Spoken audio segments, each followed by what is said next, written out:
Lucy again. I just thought we'd do one more video just before Christmas because there's only 5 sleeps left now, isn't there? So I'm starting off with some sticks, silver birch that my son-in-law kindly cut down for me. It doesn't matter how high you go, this is going to go quite high because this is quite a tall container, but it doesn't matter how high you go really. It's much better to go higher than shorter because you can go 1.5 times the height of your container and still be in proportion. So nice height there. And next I've got some eucalyptus that I cut down yesterday. Should have cut it down a long time ago because it got a little bit out of hand, but I've cut it down now, so it's nice to be able to use it. And I've bent it down a little bit already so that it sort of flows down a little bit. And next I've got some Fatsia japonica that I've sprayed a little bit of white paint on and a little bit of glitter. This is going to be really glitter fest, this one. And with the Fatsias, sometimes they don't behave properly. They stand up rather than standing down, laying down. So if you go into the back of the leaf and make a little stitch with your wire in the centre vein there, bring the two down together and then wrap one leg around the other one, and then that gives you the ability to bend it downwards like that so that it faces down rather than sticking up. We often try and get leaves to do what they're not supposed to do by manipulating them. So this is Fatsia japonica going in there. The container is a skeletonized wire container that I've had for about 20 years actually. And I've filled the bottom, this is Cineraria maritima. I filled the bottom with some glass sort of beady things. They're these things. Look at these, aren't they fabulous? I got 62 of those in a box from a charity shop for £2. I think what it was a deconstructed chandelier that someone had, had, and perhaps they were going to do something with but never did. But I was really pleased with them because it gives a bit of weight to the bottom of the container. So I started off with a piece of cellophane to line it with, then loaded up all these sort of doobie dangle things to give it some weight, and then put a piece of Oasis or any other floral foam in the top and covered that with tinsel so that you couldn't see it. Next thing I'm going to put in is the eryngium. This is sea holly, the eryngium that we dried in the summer. I just collected little bunches of it, hung it up in the shed to dry, and I will give you one fabulous tip, that if you do this, if you dry eryngium, when you dry it, cut the leaves off as you do it before you hang it up to dry, because if you don't, they are scarily prickly once they're dried. So good idea to do it when you pick them. It just adds another form, it adds sort of a bobby texture, doesn't it, to that one. I'm going to put a little bit more greenery in there. I've got some straighter pieces of eucalyptus to go up a little bit higher there. I love the smell of eucalyptus when you're working with it. It's just, when you strip the leaves off, it's a gorgeous smell, isn't it? Getting up there a little bit more. And then a little bit more to fill in around the sides a bit. With the Oasis or any other floral foam, you need to soak it on top of a bucket of water or on top of a bowl of water, but you just fill up the bowl or the bucket with water and drop your Oasis or floral foam on top of the water.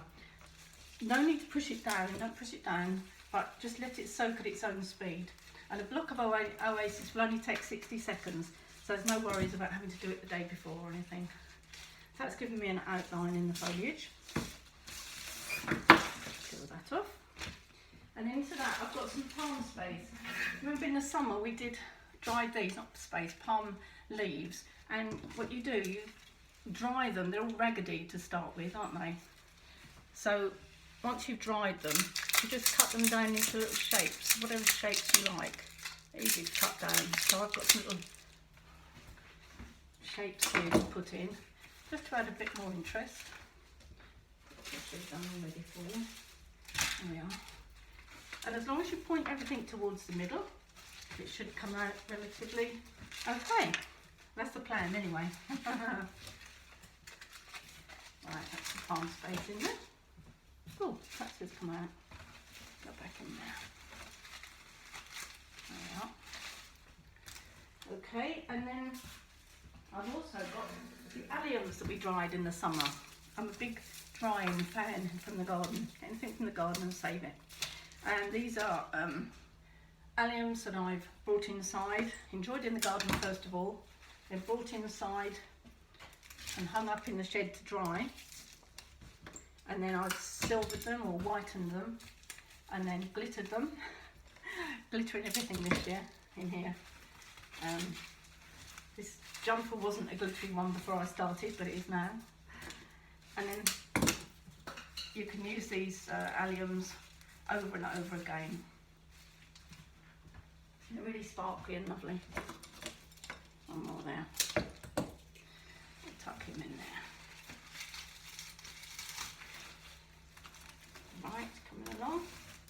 Okay, then I've got some baubles. I tried to get some flowers out of the garden. I went out there and all I could find was a couple of little tiny pieces of gypsophila. You stick him in anyway, bless him. There you go. A bit of gypsophila. I was hoping to get a big nice lot of gypsophila, but sadly no. It's not really supposed to be blooming at this time of year. And nor is this Ammi Major. It's got Ammi still. And that shouldn't be here at this time of year either, but there you go. Bless him. So a few baubles. And what I like to do with the baubles, I just put a wire around the blobby bit at the end and then put a dab of glue on it just to make sure that it stays on there, because sometimes the end bits keep flopping off, don't they? There we are.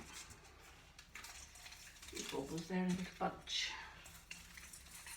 Another one there. And then I've got some lovely white poinsettias that I put a wire on because they were too short.